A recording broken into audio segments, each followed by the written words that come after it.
C'est un petit malin qui a trouvé la faille. Pendant 4 ans, il a contesté un PV de 11 € pour stationnement illicite. La commune de Rambouillet, où il avait été verbalisé, ne précisait pas à l'époque les raisons pour lesquelles elle avait mis en place un stationnement payant.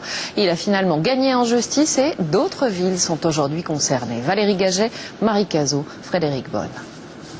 Vous n'aviez plus de monnaie, vous avez dépassé l'horaire prévu et pris un PV. Rassurez-vous, il y a peut-être une solution. Cet avocat, qui travaille avec l'association 40 millions d'automobilistes, vient d'obtenir l'annulation d'un PV de stationnement datant de 2006 à Rambouillet. Il a prouvé que l'arrêté municipal qui réglementait le stationnement payant n'était pas motivé de la bonne manière.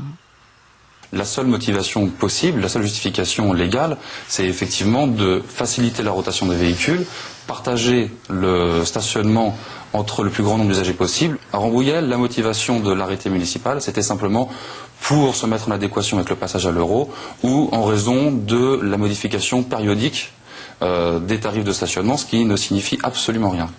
L'association appelle ses 300 000 adhérents à se rendre en mairie pour vérifier la légalité des arrêtés et les attaquer éventuellement devant le tribunal de police. Elle annonce d'ores et déjà que les villes de Bourgoin-Jallieu, Hasbrouck et Montigny-le-Bretonneux sont en infraction. À Rambouillet, en revanche, la municipalité a fait le nécessaire dès 2009 pour rentrer dans les clous. Nous avons à Rambouillet modifié tous nos arrêtés relatifs au stationnement, imposé aux automobilistes par arrêté d'afficher le ticket horodateur derrière le pare-brise d'une part, et d'autre part nous avons motivé la nécessité d'assurer une rotation des véhicules.